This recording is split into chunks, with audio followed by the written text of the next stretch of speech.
Welcome, Alexander, to my startup podcast. A pleasure to have you on. Thank you so much for having me. Yeah, and I can't wait to get into your experiences as a founder. But before we jump into those, do you mind just telling me a bit about your background, where you're Yeah. from, what kind of led you into the startup space? Sure. Thanks for asking. So, I'm a serial entrepreneur, as one would say. I most recently had a startup that was venture backed. We raised $18 million. We grew the team. We operated for about 7 years until we shut that down. So, I can share some details about what we learned, what went right, what went wrong through this podcast. But now, currently, I'm actually a coach to young founders in tech. And I help them to navigate and build the structures that will help them to be better leaders, build business strategy structures as well, so that they also don't burn out, because burnout is a real thing plaguing a lot of founders. Yeah, no, that's absolutely true. And there's a lot that I love to discuss with you about that because I see a lot of new founders in the tech networking events that I host in New York City, and so I'd love to talk to you about that. But before end, what was your background going into the startup space? Were you? I think you were in engineering, right? Was Yeah. that sort of what got you started? You were working on some projects. Yeah. So actually, I'm an environmental engineer by trade. So I went to Columbia University in New York. I spent some time in New York as well.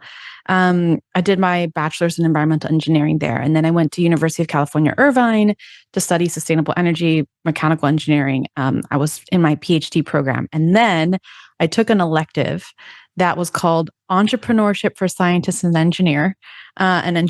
And that was it. The veil was pulled and I was like, oh man, There I'm you an go. entrepreneur. So I dropped out of my PhD program. I had all the qualifications for my master's, got my master's, and then I was working in sustainable energy. I got it. I was lucky. Everything just aligned. I got a job really quickly. I was recruited. I was working in sustainable energy, and I really wanted to build a business around climate and sustainability. And I was doing that nights and weekends. I mean, for 3 years in LA, I was going to tons of startup weekends and pitch events in what we called Silicon Beach, just like Santa Monica area, like all the tech around there. And then I just about gave up because I was looking for the right idea and the right team. And it was supposed to be focused on climate. And I had, started one venture and then did Founders Institute. And then it just pivoted so far away from my initial purpose, which was climate or sustainability, that I shut that down and I gave up. I said, I'm going to climb the corporate ladder. Like, I've been here for 3 years. People seem to know me well. Like, I had the president of this public company agree to mentor me, which was incredible. Then I found just when you give up, I found my teammates, and they had a great idea it was called Nori. This is the venture backed startup I had for 7 years. It was a climate focus. So we were a carbon removal marketplace focused on reversing climate change. And we were built on the blockchain. So there was crypto. It was incredibly complicated. We did a hackathon. And within a couple months, I realized I want to do this. And we won a prize with Microsoft. It was blockchain. It was a consensus blockchain competition with Microsoft. We won first place, and I turned in my 2 weeks notice. And then that was it. Then I moved to Seattle and I started Nori. And then that was about 7 years of operating that. And now I'm doing calming chaos coaching. That's great. Yeah, that's already a fascinating story, and I see so many founders in the New York tech scene that are at that early point where they have an idea, they have the entrepreneurial bug, and they're very excited about it. But it's so tough to cross that threshold into either getting product market fit or getting funding. What do you think was like the critical point that allowed you to cross that threshold? Was it the hackathon or something else? I think that's a really great question. Let me think about that. Yeah, no problem. Because I think the threshold, it's difficult because, and I say this all the time to my clients, I'm like, playbooks mean nothing, but they're really valuable. So you can try a playbook, you can try a plan. Plans mean nothing, but planning means everything. So you need to go through the process of planning, have a plan, go forward, and then iterate. And because your journey, the territory you're going through, no one's ever charted before. If you're innovating, right? It's unknown territory. The weather, the timing, what you're going to experience is going to be different than anybody else. So the threshold of when, we've got product market fit, now we can raise, really just depends on how well known is your space. So for Nori, we were pioneers in carbon removal. Carbon removal is essentially removing CO2 from the atmosphere. We're nerds. we know that like the technology itself we didn't pioneer, like that was in existence, but we were pioneering in the sense of like bringing startup tech, blockchain, and putting this, like, also we had a podcast called the Reversing Climate Change podcast, which is still running. So if you wanted to listen to it, it's incredible. My former co-founder Ross Kenyon still runs that. And you know, we were pioneering in this space. We're one of the very first carbon removal companies. We, had the podcast. So many people were coming to us because there was no one talking about this. And people at the time actually did care about climate change. Somehow it's like fallen off. I think people are just like, it's too overwhelming. We don't want to look. So we bury our heads in the sand. And now climate change is not an issue for most people in their minds, or they just don't want to think about it. So that being said, in the market conditions for us, it was like we were talking about something people were looking for. They were looking for answers, some hope that we could innovate on climate change. It was something a lot of people were looking for, and there was very little known about it. And so we were trying to it was my co-founder, my former co-founder Ross, who runs that podcast. We were chatting the other day, and he goes, "It was like the most intense parlay bet." Where you have like, this has to happen and this has to happen. Like, it was on the blockchain. People have to want to buy crypto tokens, and they have to know what climate change, what carbon removal is, and they have to know what the price of like agriculture, this, that. It was like 30 bets on a parlay bet. And so we didn't have product market fit before we raised like our angel round, and then our pre-seed, and then we did seed, and then we did Series A, and then we did bridge round. And we still, I think we're trying to figure out product market fit, and we never really quite got there. But we're such a unique like story of like the world wanted something. We were trying to innovate and figure it out. I still think no one's figured out what that looks like yet for climate change, and how to incentivize people to act on removing CO2 from the atmosphere. But for others, and I've seen it, we did so many business accelerators. Obviously, product market fit is something you're going to want to figure out really quickly and say like, okay, we figured it out. Now we can scale. But for those really on the edge, areas like climate, there is room to just like be really thoughtful about how to build a business, what the technology is, and then share that with investors. And assuming there's capital available, get that funding. Yeah. And I like what you said, plans mean nothing, but planning, it means everything. I haven't heard that one before, but it's pretty clever because I've talked with past guests about how if you're taking advice from someone, it really matters if they just did the same thing that they're giving advice on, and they're giving you detailed advice. That's good advice. But if they're just saying, off the cuff, kind of very broad advice or something that's not close to the details, then you really shouldn't pay too much attention to it, because it really needs to be close to the source. Otherwise, it quickly loses its fidelity. And that's the same thing with planning. If you have a plan, that's good, but things are going to change as you find out more details, as you become more of an expert in the space that you're exploring. But the process is important because it's that process that allows you to better orient yourself towards the right direction that you're going, I guess, right? But yeah, I like that. That was a good, very condensed way of saying a lot. But yeah, so it sounds like you guys got a lot of traction by maybe doing what now is called like founder-led publicity. So creating, following an ecosystem, and maybe you guys are one of the early ones to do that. Do you think that was key in kind of getting investors' attention? Absolutely, because they saw that we had built essentially this community of really loyal followers. Yeah. And so the scale for our business to succeed lied in B2B sales, right? Like the massive scale of selling credits. But we were able to prove desire and interest because we had this like online store that like I pushed for a long time. I was like, let's launch early, because we were going to do like forward contracts for businesses only. And I was like, let's just do a retail store. And so we actually joined Techstars in 2019 in Denver. And that was one of the outcomes. We finally got like, just do it. Like throw out this big plan we have, right? Plans mean nothing, but planning is everything. And we adjust our plan, and we kept planning with our mentors in Techstars. Incredible. Like some of our mentors, like they're like the founders of Rally software, like public company, founders of public software companies. And we launched this retail store, and we had consumers, people listening to our podcast and through our community, buying these carbon removal credits at much smaller volumes, but in a higher number of transactions. And then, mind you, some of these people were like senior executives at big tech companies, companies. So like it was a signal, and we know, we're like, okay, John Smith works at big company as an executive. but he's buying for himself. So then that means there's interest. So it was an interesting thing to see and just like get something to market as soon as possible and then share that with investors. But ultimately, it's still a pickle people have not figured out. I think most businesses, how individuals make decisions is very different from how a business makes decisions. And we weren't able to translate that.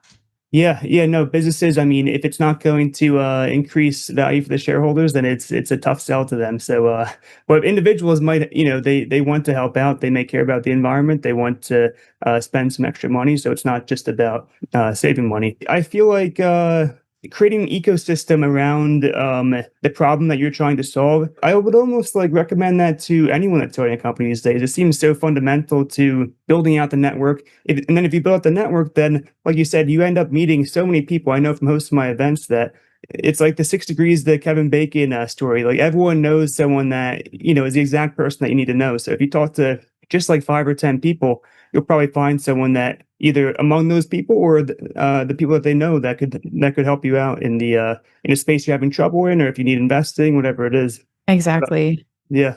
Yeah, but at the time, think about it, like we founded in 2017. So it was a while ago. Yeah. A while ago. It wasn't really a thing. And I remember kind of grumbling about it, like, why are we spending all this time doing a podcast? Right. I was so wrong, admittedly. Yeah. Well, thanks for pioneering that. That was definitely. I've definitely learned from other people already doing it to how to host events, how to do interview podcasts. So it definitely helps to have people have already to have an example to follow. But let's dive a little bit into the actual product that you guys worked on. So how does the carbon removal work? Is it and I've read up on it a bit, but I'll play dumb, and if you want to just explain it, then by all means. Did I just walk into a time machine and just go backwards because it's been a couple of years now? And this was I was head of sales. No, it's just funny because I haven't done this like explanation in so long, and it was like I did it 50 times a day for you might have done one of those like those weird feelings in your head where just you get like hit with a wave of like nostalgia, whatever it is. Yeah. So a second to recollect. Yeah, it's fine. So we had a marketplace where we wanted to incentivize people to reverse carbon emissions. So essentially, let's say someone were to do something that would cause CO2 to be sequestered from the atmosphere, like put into the ground or into trees or into some rock. There's tons of ways to remove carbon. We call it carbon sequestration technologies. And we wanted to be the middle layer where we would find all those projects, create a transparent methodology for accounting how much carbon was being removed, verifying, validating that, and then selling credits, like the rights to counting that ton of carbon removed to individuals or businesses. So this is already, it's not a new concept because carbon markets have been around for a long time, late 90s. And, there's cap and trade markets. I'm not going to get into it because it's very complicated.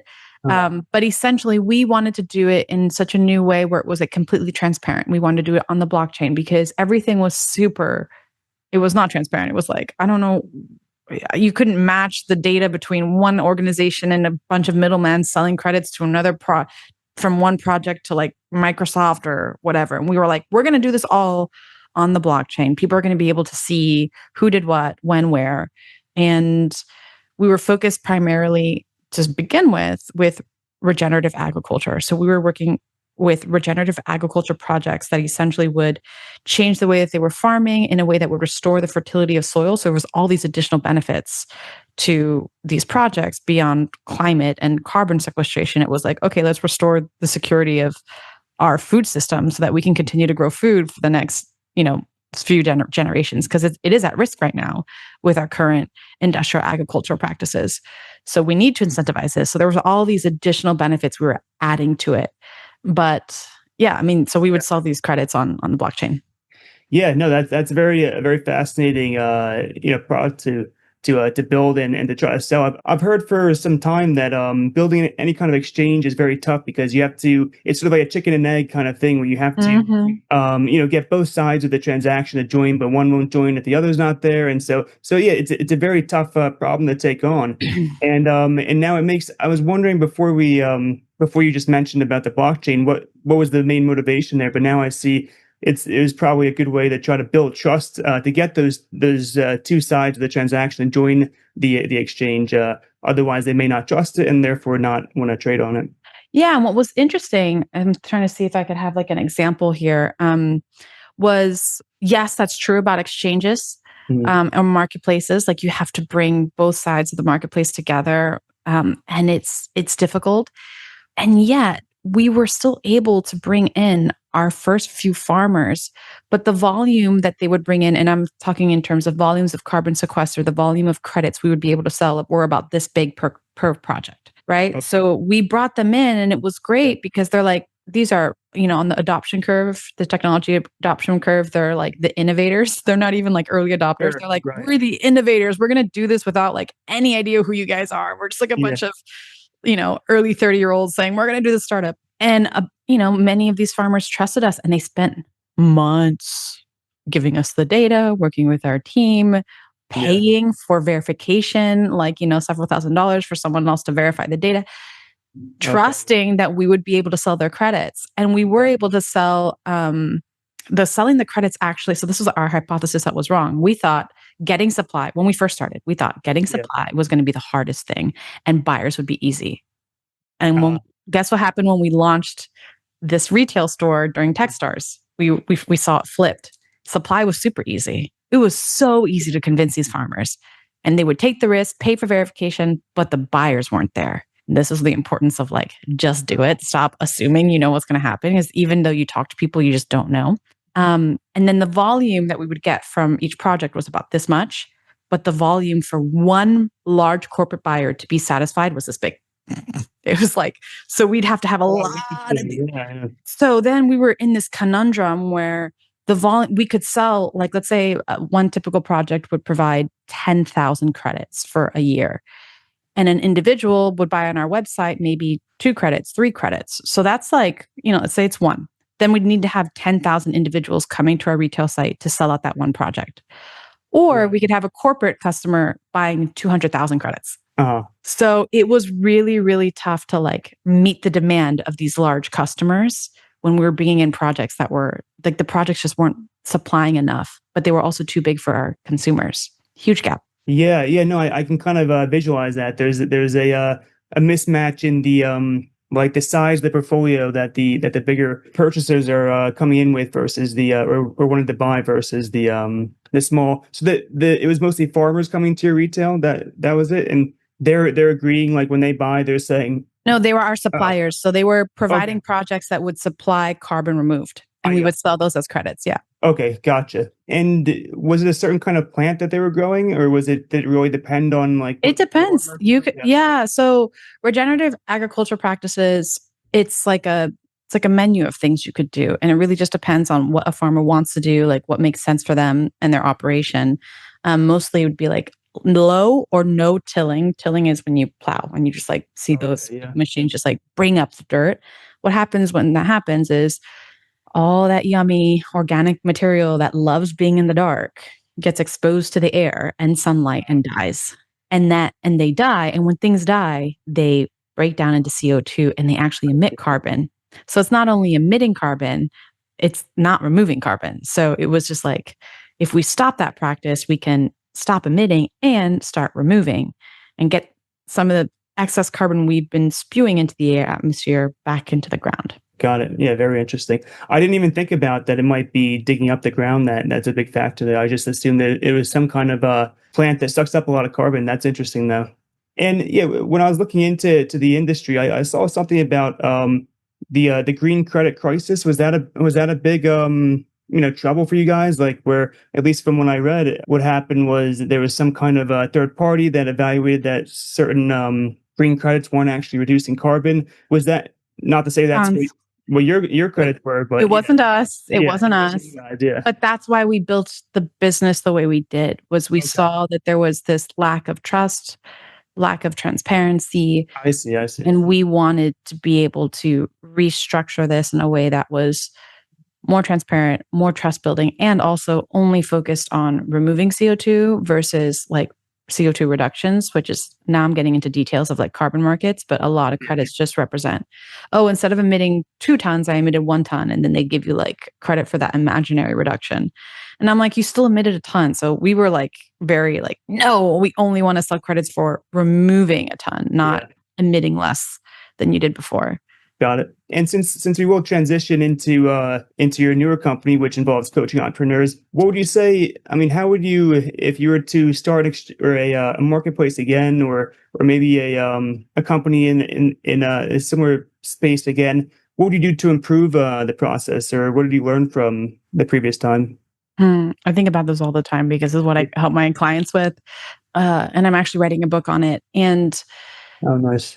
often we believe that the reason innovative startups fail is because strategy, timing, market conditions. True.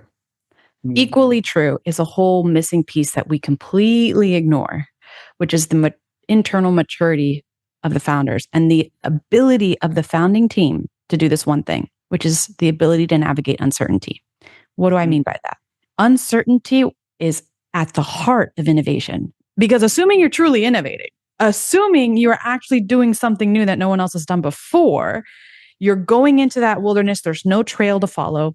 You're like cutting down the like bush. Like you're just like, what is it? Where are we going? Right. In that journey of innovation is uncertainty. And what does uncertainty do to people? Makes you really fearful, right? It stresses you out. It makes the stakes really high because so much of what you're doing is risking your own capital, right? Most founders bootstrap, like investors expect that. They're like, why am I going to give you money if you haven't put your own money into this, right? So there's risking your own capital, there's risking your own reputation, your career, your timing, like a risk for your family to like maybe start building a family because you just got married, but now you're like, oh, we want to do this startup. So let's wait until we have kids, right? So much is being risked on the side of the founders. And when uncertainty comes in, it just heightens all of that. And so the key thing that I help my founders with is to build the capacity to navigate uncertainty well. Yes, I help you with business structures and strategies, and that's fun and all. Like that's part of it. Like I believe in the yin yang. So I have this necklace I wear all the time, and it's almost, if you see my logo, it represents yin and yang, which is we need to bring together the structure, the strategy, with all those soft skills that we don't think about. It's internal capacity. It's being able to sit with yourself when like you just heard from your 20th VC person that they don't believe in your idea and you've got like 10 days of runway left. This happened to us. We had like 10 days of runway left. We're like, we're not going to like, we're going to have to shut down because we won't be able to pay anybody. And we were paying the founders pennies. We were paying ourselves very little. We were just paying our employees market rate. And then, yeah, we were able to close a huge private company and close our first Series A round. It was amazing. But like we had 10 days left. So if you don't have the internal capacity to like deal with that in the most productive way, you will be limited. And I believe that it is the lack of the development of those internal resources and skills leads to the failure of so many innovative startups. And it makes me sad. And it's something that I'm like very passionate about solving. So I talk about it on all the LinkedIn articles that I write, on the content that I do on YouTube and TikTok. And I work with my founders on it to really make them into like the most capable, resilient innovators as they stare into the unknown, because it's a lonely journey. And you have to be able to handle that for yourself well and you have to trust. Do I trust myself? Do I trust the person sitting across from me, meaning my co-founder? Do I trust them to be able to do this as well? And then the third question is, do I trust the process? Do I trust my processes, our processes as an organization and as a person to let things unfold as we go forward? If you don't have good self-trust, if you don't trust your co-founders and you don't trust your processes because they suck, you're going to fail. Yeah. No, I think that's great advice. I always ask at the end of my podcast, what's like the most important thing for starting a startup? And the majority of the time, what people say, what founders say, is that it's just persistence. And so, if you can, through your coaching, if a founder could gain that mental fortitude to have that persistence, I mean, that would be incredibly valuable. And what you described with all a combination of it, yeah, not having a salary, maybe putting your life on hold for years, and then not knowing how long this will go on for. That's yeah, I know exactly. You described exactly how I feel trying to found a company. That's exactly it, and Mhm. it's so much more visceral and real when you're actually doing it. You can say it, and someone will hear it, and they can acknowledge that. Oh yeah, that's pretty tough. But once you're in it, it's an entirely different thing that you can't really explain to someone unless they felt it. So and it's Yeah. just like yeah, with the uncertainty, it's like if you're going through it's a thing sometimes when people were kids, hold your breath going through a tunnel. If you can't Mhm. see the end of the tunnel, it's like, I don't know if I want to do this, right? How long I might be, I'm dying. I I need to might breathe. die, right? But if you see the end there, even if you're like, your lungs are bursting, you're like, okay, I can make it. And but yeah, But not you being never able, see the end. but you Like never see the end with a startup. Yeah, you don't know. It's just black until all of a sudden you've got light and you don't right. know how long that's going to be. It It's could so be tough. years, Yeah. years. So when you're in that exact space, when you're trying to get that second round of funding, what did I mean, both on a just a tactical level, trying to get funding, but also on a mental level, how did you persevere? Yeah, so I will give credit to where it's due. I did not do any of the fundraising. My co-founder and our founding CEO, Paul Gamble, worked with a coach. So like we're very aligned in this way. When we don't know what the skills are, we hire a coach and we're like, what do we do? So we both had like leadership coaches that we both worked with while we were operating, which were immensely like invaluable and actually inspired me to go into this because I saw how important it was. But he also worked with a fundraising coach who had a whole system that helped him to figure out like what are the right what are the right things to say, develop the pitch deck, just the process and keeping him accountable and building that structure. So that was really helpful was that he got an amazing coach and he would share with me updates. And he just continued at the process until literally the 11th hour. Like it was just, we got 10 days. And I remember it was mid pandemic and I was like, I'm booking a flight. I just got COVID. I was living with my grandparents at the time because I had just moved home and I thought I was going to get a new place and the thing shut down. It doesn't matter. And I book a flight to Mexico because I'm like, I'm going to just go work from Mexico for a time because I don't know that Nori's going to be here anymore. We got 10 days left, whatever. And I work remotely. And then we pulled in a lead investor and it was incredible. And I think from the tactical point, Paul had that covered, but he and I were big partners and I was like that. I don't know if you ever watched Star Trek, Next Gen, but he would call me like, I was like Counselor Troy. Like I was just like this emotional space, but also very tactical. So I was his partner in like just being there for him from like a heart-centered space of like, you're not alone. Like I'm here with you. And everything we've done has been valuable. And I think it's really focusing on, we were a purpose-driven organization.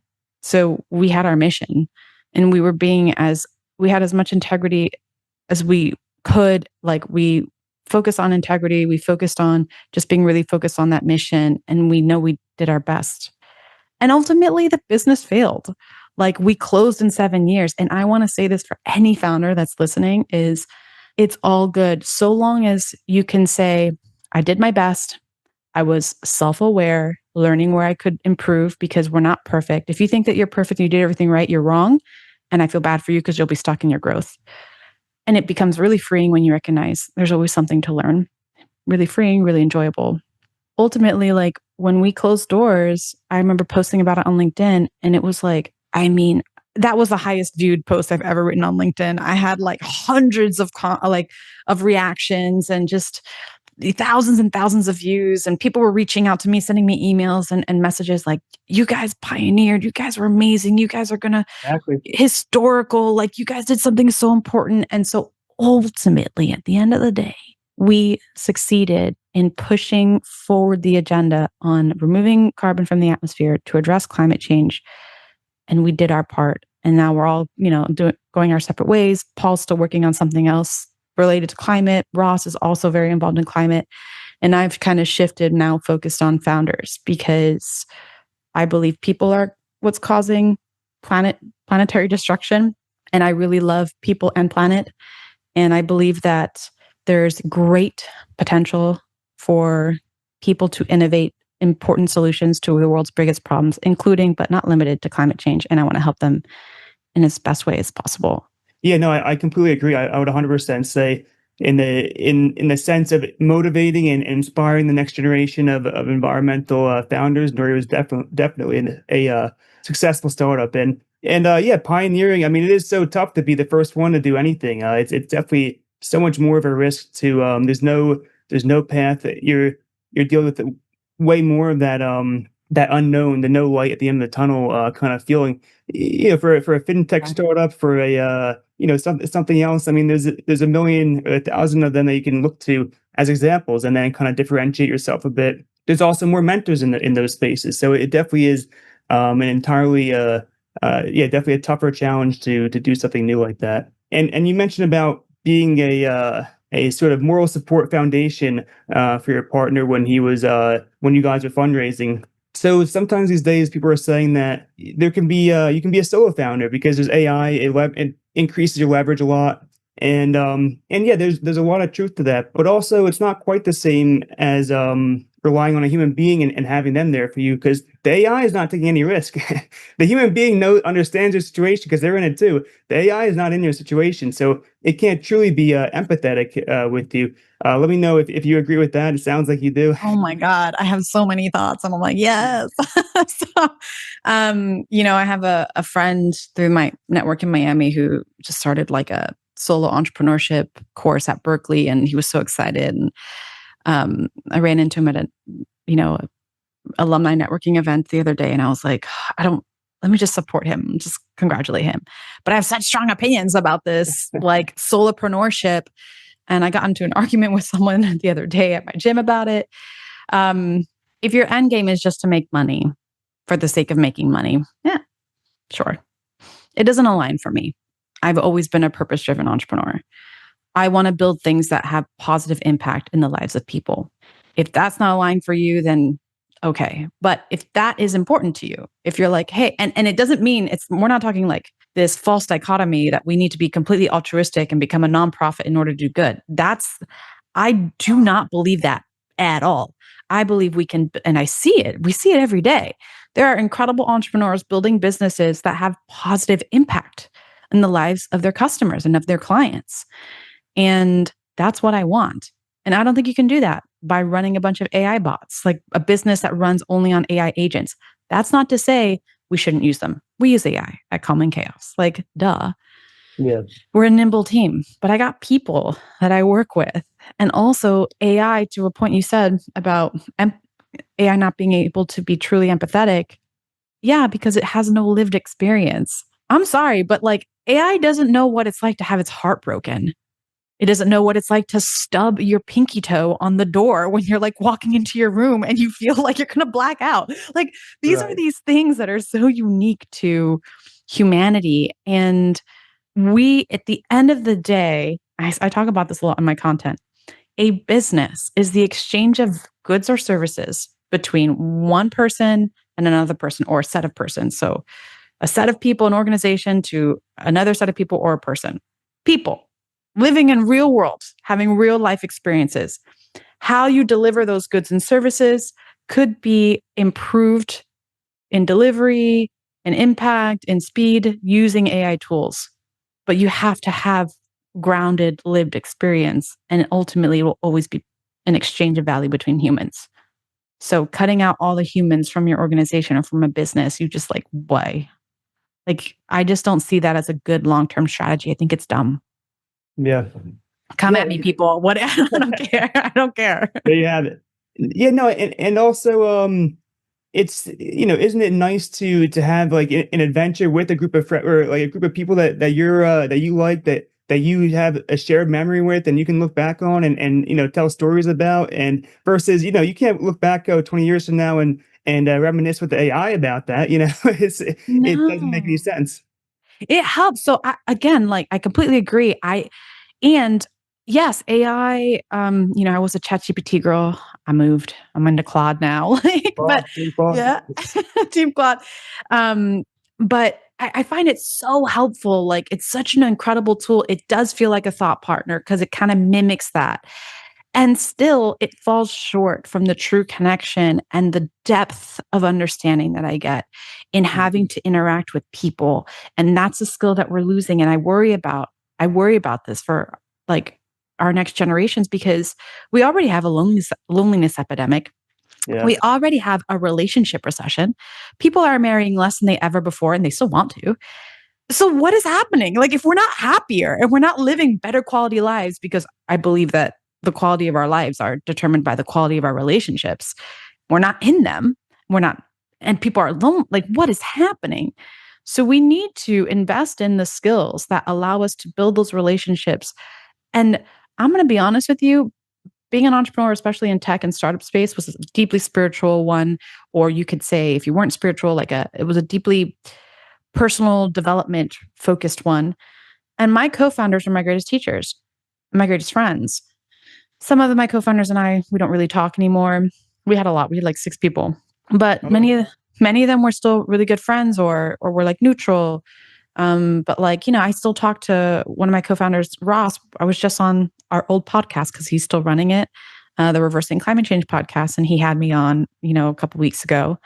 And we still chat a lot and we'll reminisce. And we went into that recent episode about some of the things that we learned. And I was sharing with him, yeah, I think that a lot of so I was sharing with him a little tangent. no problem. The thesis of a core part of the book that I'm writing right now, and I wrote a recent LinkedIn article about this, is that our drive, especially within young founders in tech, to build the next unicorn company, to be is a trauma response. And there are all these things that happen because we're not healed fully internally. And often, I'm not saying it always is. I'm not saying this is the rule. I don't speak in absolutes. But so many, and I know this because I work with founders. I have talked to, since I started coaching, I've talked to over 150 founders and interviewed them. And I'm like, ooh, it's there. It's so clear. No, I think you're right. Yeah. Yeah. Do you know how many young founders? So obviously there's a lot more male founders than women founders, but so you would be surprised how many of the people, young founders I've talked to who ultimately are doing this because they want to prove themselves worthy of being loved and having a great partnership. Hmm. And I'm like, yo, you are Yeah. worthy now. You don't Right. like you and it's that energy. And I'm not saying you shouldn't do it, but the energy of trying to prove yourself and validate. So I had it. And so many young founders have it. And I'm talking about it and people are silent. I get LinkedIn lurkers who read my content and then they'll reach out to me privately because they don't want people to know. They're like, oh yeah, this is true. And I'm like, yeah. And I empathize with you guys. And I want to help bring light, shed light on this. And it's not a problem. Do your inner work. And then when you do, and you realize you're super worthy and you're incredible and you're smart, then the energy and how you show up, the dots that connect in your brain when you show up to work are going to be so much more. And you're going to build something better. And that's what I want. I want people to build innovative businesses from a place of alignment and of healing. So I'm total woo-woo spiritual comes together with startup strategy.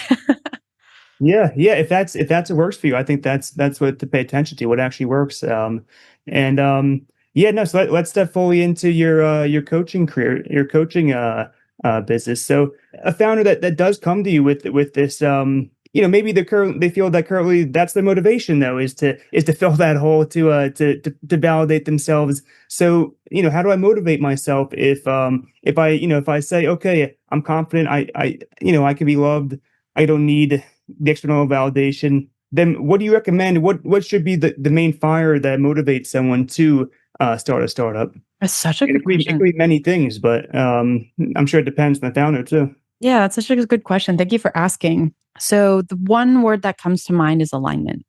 Do you know what I mean by that? I might. It depends what exactly you mean. So alignment, for me, it's alignment of purpose. Uh-huh. So again, I'm not a good coach or anybody, I will not align with someone who doesn't care about purpose when it comes to business. But for those who do, you want to understand what is your purpose for you? What is important to you? And it doesn't have to be like so big. It doesn't have to be like solve climate change. Like for me, it used to be that. And now it's like, no, I want to support the people who will innovate. Like I want to help. I want to help in the way that I can. And I don't need to be the Mother Teresa that everybody knows globally. Like I'm humble to just be Ale, who the people who know me know me. Like, and I help these people, but have a purpose and then align your energy and your efforts, your what you invest your time in, your focus into with that purpose. And there's other things that you need to align to. So if a line is you need 2 points to have a line, right? Right. So if one point is the purpose, the other I would say is what we call your zone of genius, which I have a free Okay. tool. I created a Replit app. If anybody wants to like figure out their zone of genius, they can just go to my link tree from my profiles everywhere.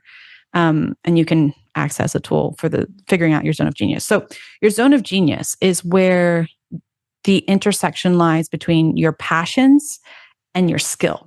So you guys might have seen in the airports or done at work, the Clifton Strengths Finders. Like the whole principle is like lean into your strengths and forget like your weaknesses because like why even? I believe in mitigating for your weaknesses, but really leaning into your strengths. And so the zone of genius is like what lights me up because that's important because it creates this regenerative cycle of like, oh, I like this. I want to, and especially when you're like innovating in the unknown and you're building something and it's like a lot of uncertainty, you want that fuel. You want something that's going to keep you wanting to wake up every day. When like shit hits the fan, you're like, oh, okay, actually, I'm still going to go. Even if I do a little less than yesterday or the week before, I'm still coming because I love this. And then skill, because then you're going to be the most effective at it. So if you can get this purpose in your zone of genius, create this line, and then find a creative business around it and align all your efforts to that, you're winning. Like that's the goal. But I find that so many people are not in alignment with that. They're not clear about what their purpose is. They're not clear about their zones of genius. And they're just trying to perform, be successful. And let me tell you what, it almost never works. I have founders who have exited their startups successfully, chilling in New York and San Francisco on this extra money now, still feeling like, oh, not good enough. Yeah. Not good enough to do the next thing. And I'm like, what are you talking about? You're incredible. You're so smart. You're so creative. You're so thoughtful. You're philosophical. Like you're successful, like, and still fearful. And so I think that the work of getting clear about why you're even feeling that way is so valuable because you're just going to set yourself up for better success if you are able to identify your purpose, your zone of genius, and align your efforts through there with this sense of worthiness. That's the type of innovation we need. And those types of businesses that you build from that space are going to be more impactful and positive to the world than, well, I just solopreneur'd this whole like messaging app for businesses in an area and I was able to sell it. Great. It's like, okay, cool. I mean, it's not a bad thing to make money, but I think we can do both. Yeah, no, I love that description of the arrow, the two parts, the alignment and the core competency or the strength. It has me thinking about my own alignment. If I'm aligned, if I'm playing to my strengths, I did take I guess a talent test, whatever, to see what your competencies are a couple months ago. But still, I feel like I didn't fully dive into it, and I still want to explore that more. So maybe I could use your tool for sure. I guess. So how do you find what is the best way to find that core competency and what is aligned with you and how do you know once you have found that? I guess you can just feel it, right? But I guess, do you recommend taking those tests to see what are your core competencies, or do most people tend to know by the time they're 20 something? No, they don't tend to know. They're not even aware they need to be asking the question. And Right. you say core competencies, and I'm like, okay, that doesn't excite me. I'm talking about your zone of Right. genius. So Okay. Yeah. if you go to my YouTube, at like I think it's under my full name, Alexsandra Guerra, and then it says Calming Chaos. There's a link to the video, and on the Zone of Genius app through my link tree, there's a link to this video. It's embedded in the landing page that walks through what the zone of genius is, and there it's like a quadrant. There's this, and I'm not the person who came up with it. I share with you in the video. There's tons of like philosophies around this from different teachers, and I created because I love to, I'm a little analytical. I like both, right? I'm like the vague to the philosophical to the structured. And I remember when I was being coached by my coach while I was at Nori, he was talking about the zone of genius and he's like walking me through it. Like, it's where your passion aligns with your skill. And I was like, well, then how do I even, and I'm thinking, I have to code this.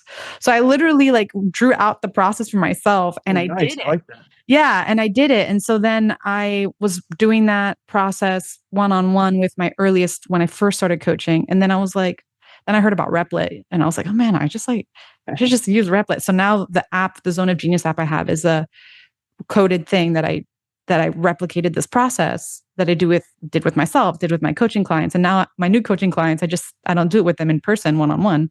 I just say, go do this exercise. And in that it says, you have areas where you're incompetent, you have areas where you're competent, you have excellence, and then you have genius. So we're not looking for core competencies. We're looking for your fucking Genius. Yeah. genius, man. Like where are you going to excel that no one else is? I believe it would be like spitting in the face of our ancestors to not take all of the resources and knowledge that we have now to not pursue self-fulfillment, self-actualization, alignment, freedom. Like we have that. So why even say, well, I just have to make money and I have to be miserable doing things that are important? I'm like, but you have access for the people listening to this podcast. I'm not everybody in the world, right? We are those who are the audience of this podcast. You and I are privileged in the sense that we even get to be on Zoom and talk and we have freedom, right?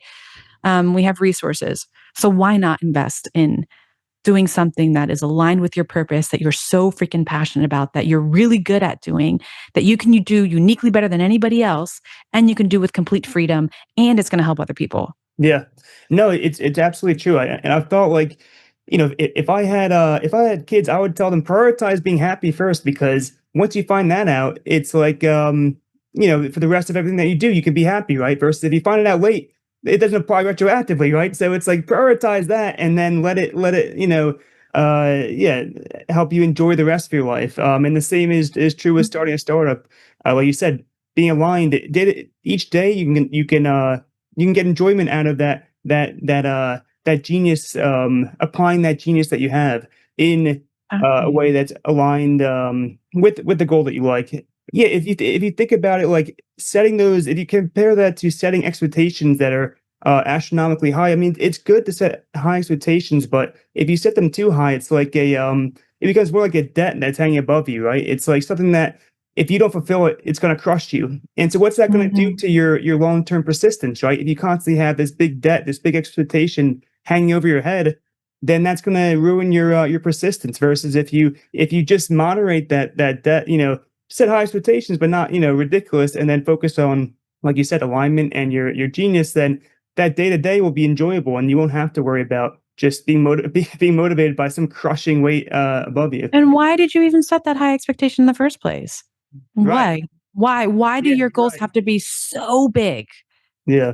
If and this is the weird messed up part, which is we set these goals again. I said this earlier because we think if we build the next unicorn company, we can prove ourselves worthy of love, worthy of respect, worthy of dignity sometimes. But then guess what? We sacrifice all our time and we're still not happy because then we're still reliant on other people. It's like the horizon, it keeps moving. Once you've accomplished one thing, you're like, then the next thing.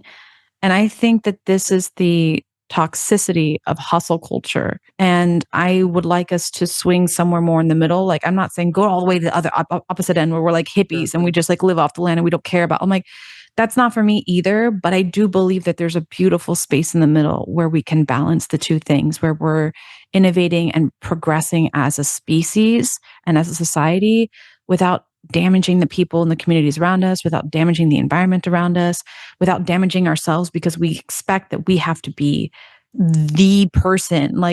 And this megalomania is not helpful. You will not be happy. So like you think it's going to make you happy, but it's not. It never does. Yeah. And so I'm just going to keep talking about this to remind people like you can innovate. It doesn't have to be the next unicorn. It can still be really fulfilling and it could be the next unicorn, but that can't be the reason why you're doing it. It just can't. Yeah, and it really is insanity sometimes. I mean, I've had times often where I know it will make me happy, but it's still just like you want to be persistent, and so you just keep doing it anyway. And so even when you know that it won't make you feel good, you just continue down that path. But like you said, with hiring a coach to train you on weak spots, it sounds like and I love that idea because it is so much quicker to learn from someone, not spend 20 years in pain and persistence when you can just learn it very quickly, how to better align yourself in this case with your genius, with your goal. And yeah, you can I like to call it the catching up effect. You can either take a very long time to learn something yourself, or like learn it in a few days by catching up to someone else has already done it. So it's definitely a very smart thing to do, to hire someone to allow you to catch up very quickly in that weak point. And And we don't tell you, and yeah, just want to clarify, like a good coach doesn't tell you what the answers are. They sure. just ask Okay. they Yeah. just ask you the questions. They ask you the questions and then you give the answers and they help you along the process. It's like, do you ever watch Ted Lasso? It's like one of my favorite shows. I haven't, but I've heard it's great. I have to. So Yeah. good. Okay. Anybody who's listening watches Ted Lasso. It's on Apple TV. It's one of my favorite shows. I've watched it way too many times. But Ted Lasso doesn't there's an episode where Sam gets all upset and one of the players, and he's like, "Oh, if you think you can do it better, why don't you come out here and do it yourself?" And Ted's like, "Yeah, you're right. I can't do any of this better than you guys." And that's not the point. A good coach isn't supposed to be out there on the field doing it better than you, but they're supposed to be able to help guide you through so that you become the best player on the field that you can be. Absolutely. That's definitely true. I mean, you look at we just had the Winter Olympics, Olympic athletes, right? They're not being coached by someone better at say skating than them. It's just someone who's able to bring out the best in them. And there's no Olympic athlete that I know of that goes without a coach. So it Mhm. definitely makes sense to have one. Is there one of those coaches that was your mentor that kind of really instilled in you like this passion for coaching, or did you just sort of you felt it and that's why you kind of went down this path?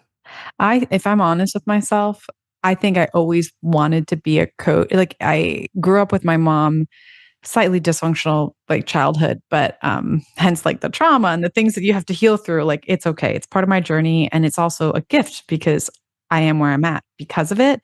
But I think I always wanted to be a coach, but never even thought about it. Like it was in the back of my mind, back of my mind. And so when I had the startup and I had two different coaches during the time, and the second one was really particularly really impactful, maybe because I was just more open at the time.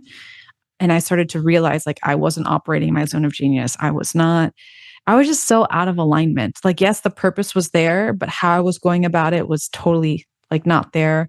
I think by letting go of my own expectations of what success looked like for me and how it had to be, like, I'm an Ivy League educated woman. Like, I'm like the first in my family to go to college. Like, I was so freaking ambitious, high performer, trying to overcompensate and prove her worth to the world. And once I like let those things fall away, I got completely burnt out. Like I had to recover myself while I was building the business still. I was still operating the venture. And when I just allowed myself to heal, humble myself and just accept myself, especially then after the business failed and then I had a relationship fail, like it was in that breaking down that I had my Phoenix moment where I was like, oh no, now I can burn away all this nonsense. Just Yeah. let it go. And now I can, and I didn't even know what I was doing at the time. It wasn't even intentional. It was like, this is what I'm doing. I was just like Right. in the Right. process. I was just like being burnt up Yeah. to crisp. And I'm like, ugh. And then on the other side, I'm like, wow, like this is amazing. It's amazing. And sometimes those things can be helped with coaching, but also sometimes it's just life. But I think there are a lot of people who ignore it to their detriment. And so I would say just be brave, be courageous that you can survive the trials and tribulations of your own healing because I don't know, I think I'm on the other side of it and I think it's the best. And I want to Yeah. see more people on the other side of it building businesses from this place as well. Yeah, that heavy expectation does collapse and it feels bad at the time, but then yeah, you look up and you realize, oh well, that's a lot better than not to have that hanging over my head all the time. And so it Right. absolutely yeah, it feels a lot. It's like, oh, this is a lot nicer. I don't have a 1,000 pounds hanging over my head all the time. Brendan, I honestly, this is what's crazy is I towards the last year of me operating at Nori, I had shortness of breath and I thought it was long COVID and I couldn't breathe. Like After help, yeah. I thought my breath, I was like, oh, it's long COVID. And I went to the urgent care twice. I went to God, what's the pulmonologist? I had all this work done, and it was stress-induced asthma. Then the business closed. Then I left an unhealthy, abusive relationship, and all these things happen. I don't have shortness of breath. It Yeah. was completely physiological from the stress in my life, from my startup, from the high expectations, from the misalignment in my relationship. I don't have that issue anymore. Yeah, it's easy to fall in the trap of thinking that emotions are just this kind of thing that can be harnessed. They're kind of malleable. They don't really affect the rest of our body, and They so live in you your can push body. right. Right. There is something physically going on when you feel something, and that is part of the system. That's your body, and so it can therefore affect your body, and it does. I mean, I know people in my family, friends that are definitely affected by it's your nervous system. It's the chemicals in your body, so it definitely affects it. So it's something to keep in mind that you are, it's taking not just a mental toll but a physical toll on your body when you're pushing yourself. Yeah, and are you gonna be able to spend that money that you got from exiting your startup if you're dead? Like, I don't know. Right. Right. Yeah. Yeah. If you're in a, in a shell shock state after you exit, how much can you enjoy that? Probably not too much. Yeah. And what do you see as a vision for your coaching business? Do you see it as just this is your passion, this is what you're gonna do, is coach entrepreneur by entrepreneur, or is it so? Yeah. Yeah, thank you for asking. I actually just did a YouTube video that it's gonna publish later today, that shares it's more about, like, how to map out your business strategy so that you stop overthinking. But in that exercise, I actually share on the screen, like, what my business revenue streams are like, or what Nice. I'm planning for. And so, for me, it's more, this is not a startup in the sense that we understand it. So it's just a business. My clients are startup founders as well as other business owners. There's the coaching aspect, which is my main source of revenue now. I mentioned earlier I'm working on a book, which I sometimes I just like, can I get more time to write on the books? I'm loving it so much, but I Yeah. write. I put it out in articles on LinkedIn all the time, and I think that might have been how you found me, was like my LinkedIn content. I probably did. Yeah. Yeah. And so there's the book, also public speaking. So getting paid as a speaker because I love public speaking. And I was just like, you know what? If people get paid for this, like, why? I'm gonna talk Yeah. about this. Like, I'm gonna do it. So I'm working with a coach on that. And then yeah, like that's pretty much, I want to build the coaching business as well. I've raised my prices quite a bit because I do want to work with like fewer people, but I'm also now um, building out more apps that are accessible to more people because I still want people to benefit.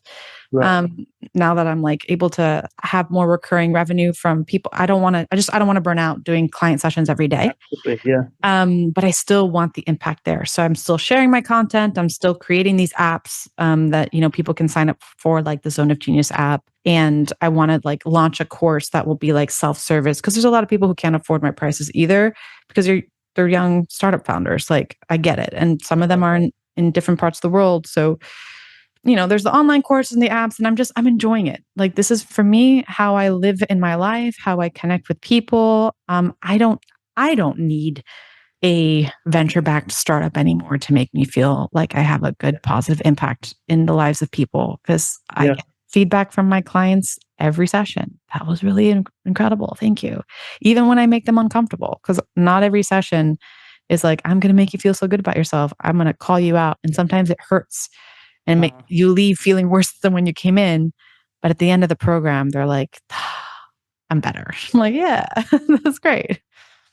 Yeah, there is something very rewarding about that. I've felt it too when I even just at work, if there's something that maybe I had experience with and I'm just passing it on to a newer employee, that back when I was working full time, it just feels good to, I don't know, pass on knowledge to people, to help them out, and to see, like, you remember, oh, I know I had these big pain points at these exact points, and I can, help someone avoid that. It feels good to do that, and especially if they're appreciative. So I know you mean how it really, there is a very good relationship in that of coaching or teaching someone something. So yeah, it makes me wonder, maybe I should be exploring that more myself. I think there's always something that we can be learning from each other. So I have a lot of friends who are in the coaching space of different, like one of my best friends from college is also a coach, but she's a career coach for UX designers. But we do our weekly planning together. And so we teach each other. So yeah, I mean, if that's something you want to explore, it could look like something on the side. It could be like mentoring. And the more connections we have with each other, I think the better and the more we will heal as individuals and as a society, because we've been so disconnected. We can't just live off of our Discord chat relationships. Like this is just it's not healthy. Absolutely. Yeah. And I noticed a similar thing when I host the tech networking events. I mean, people, and I was kind of surprised about it. I was just sort of doing because I was interested in tech. I'd gone to some other people's events. I was like, oh, why not host my own? And but yeah, when people leave the events, they have this sort of like wistful look in their eyes, and they're like, oh, I enjoyed that a lot. It's a great time. They met some friends, and it's like, wow, that's pretty powerful. I didn't expect that. Just from hosting a tech event, but it is that face-to-face contact with people that are aligned with you, right? Too. That's like their interests are aligned, or you have one way or another, you have good conversation and can really connect. It definitely makes a big difference. And yeah, and there's plenty of people at my events, I'm sure, that would love a great coach. So I'll keep an eye out. Oh, yeah. That way. Thank you. I appreciate that. Absolutely. And are you based out of? You're not based out of New York, are you? No, I'm based out of West Palm Beach, Florida. So the Oh, very nice. Miami area. Yeah. Mhm. Yeah. And do you coach over Zoom too, or only in person? All of my clients are virtual. Yeah. Okay, yeah. Mhm. Yeah, we're in the Yeah. virtual age, yeah. Yeah, because when I first started the business, all of my outbound was to San Francisco, Silicon Valley area. So Right. my clients, actually, wait, I just signed my first client from West Palm, and I met them I go to an Equinox here, and I met them through our network. So that'll be my first in person. But yeah, Silicon Valley and New York area, most of my clients are based there. Gotcha. And is most of your advice on the mental emotional side, or is it also on the just the practical It's both. day-to-day tactics? Both It's sides. both. Yeah. So I try to bring up the yin yang a lot. If anybody's Yeah. familiar with the concept, it's like it's structure meets flow. So I help a lot. I'm not to focus on one is not holistic, and I just don't think it's a successful strategy. And so I want to be holistic in my approach, and that's what I do. That's different from most other coaches, which is like and it really depends because some of my clients are like, no, we're really good. Like I have one client who we just finished our program together, but he was so set on the structure side. And like maybe once we went on and talked about planning for the year, et cetera, and set up some systems for him, but he really just wanted a space to like dive into the emotional aspect, the personal development aspect. So we did that. But for most of my clients, it's like a marriage of both. And but I have so many resources and tools and things, and I just adjust. Everybody's journey is different. So like, like, Yeah, we talked about that in the beginning. It really yeah. does, it's the planning, right? Not the plan. Things change quickly. So it's we come full circle that way. Yeah, no, it's always good to pay attention to what's happening right here and right now when it comes to adapting your plan. But yes, on the practical side, what do you find are the most useful things that people are taking away? If you're okay with saying, then Yeah. yeah.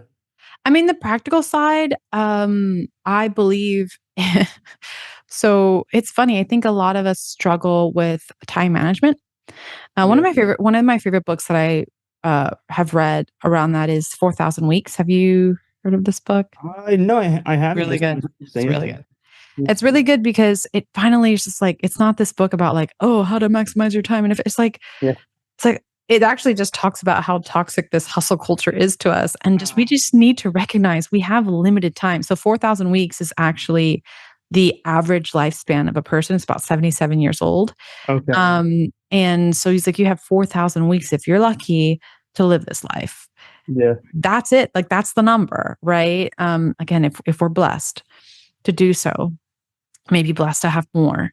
I think recognizing that we will die and the day will end and there's only 24 hours and I can't do everything is a really humbling and mature response to life.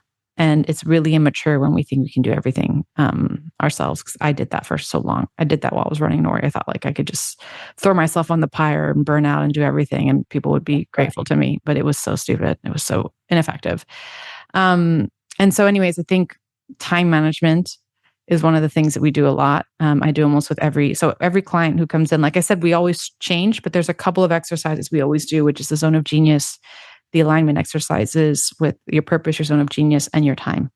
So those three things are like, is where your time is, where you are investing your time and effort aligned with your purpose and your zone of genius. And that work sets up a lot of structure. Where are you focusing? What are the tasks you need to do? How are they meeting your goals? A lot of goal planning. I mean, all the fun stuff. And I'm like a really great thought partner for my clients to do that. And yeah. Yeah, that sounds great. And so you're giving people a lot of advice, but you're also starting your own new venture. Is it? I mean, what are the biggest challenges? Of course, you're telling people how to solve challenges, but you have your own challenges. What are those biggest challenges being a coach and starting a business for coaching? Yeah, such a good question. I honestly think it was just it was the inner work of like not feeling like I'm an imposter, like allowing myself to recognize I was a good coach. So for the first for the first year, I just definitely the first 6 months, I was like, oh my God. I remember when I first closed my very first high ticket client, and he was a founder from YC and he was amazing. It was fantastic. And I was like, he's going to pay me to coach him. And I did the whole, I did the whole sales pitch, like, but in my mind, I was like, no, I'm not really. And we did lots of assessments. The benefits were clear for him. And then as after my first year, and I had so many more clients that I worked with, that I asked for both public like reviews on my Trustpilot page, but I also asked for private feedback forms. And I got back from all of my clients, I've only ever gotten raving reviews with kind, honest feedback that is fair. Like, oh, this could be better, without saying like, you're trash. It's like, hey, Ali, like this could have been better. Like this needs work. And I'm like, you know what? You're right. So that means like we built a lot of trust because I know like I'm not perfect and I'm here to improve. But also, I was a good coach to them. And look what growth I've been able to support in them. Because they're the ones who grew. It's them. It's their life. They showed up. They invested in the work. And I'm honored that I get to support them in that. So I think, honestly, it's just the belief that I could even do something so new and so wild and like bet on myself, literally myself, not just like a product, but like be like, I can help you. That's tough. Yeah, no, that is an incredibly tough mental barrier to overcome to feel that like someone's paying you real money, maybe a good amount of money, and to feel that what I'm saying is worth that much.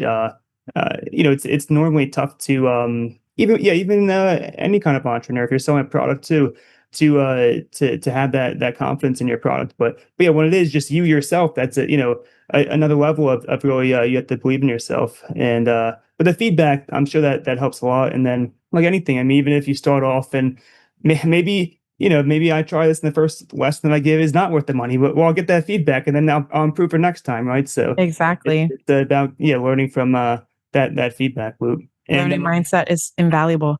There you go.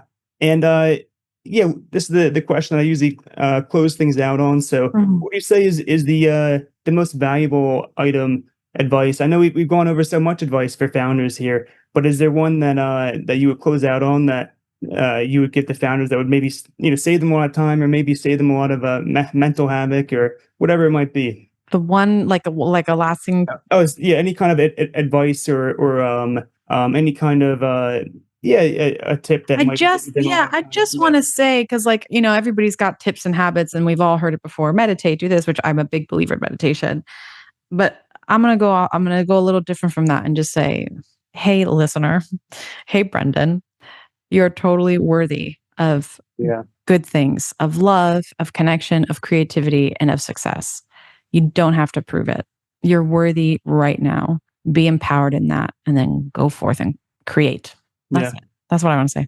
I think that's great advice, because like I said before, the biggest challenge I found his name is persistence. And I think that's what's going to help people persist is if they feel worthy, they're enjoying what they're doing, they're aligned, they have all that set, then the rest will come easy, because you'll enjoy the process, and it won't be something to get through. It'll just, you won't be holding your breath at the time. You'll just be going through it, right? So it's no big deal. Yeah, exactly. All right. Well, thanks so much, Alexsandra, for coming on. Did you want to say the name of your book that you're working on, or are you going to say that for later? I don't have the book name, the title yet. I have an outline. Yeah, but follow me on like all the socials and LinkedIn, YouTube. I'm Yeah. sure, very vocal about it once it's done. Yeah. Yeah, no, I look forward to seeing it released, and I meant to mention before, but you're speaking about the 40,000 Weeks. Another interesting book, if you want to check it out, is the Denial of Death, and it's sort of like a similar theme. It's how people think differently about their life because we're aware that we're going to die one day. What is it called? The Denial of Death. The Denial of Death. Yeah, Okay. yeah, and because animals, they're not aware of that necessarily, that they're going to die, but human beings, we know it's going to happen, right? And so how Constantly. does that affect our day to day thinking? And the author would say it has a profound effect. But yeah, Interesting. with that, Thanks for something. sharing. Yeah, yeah, no problem at all. Once again, pleasure to have you on, and yeah, look forward to seeing that book and stay in touch. Thank you so much for having me.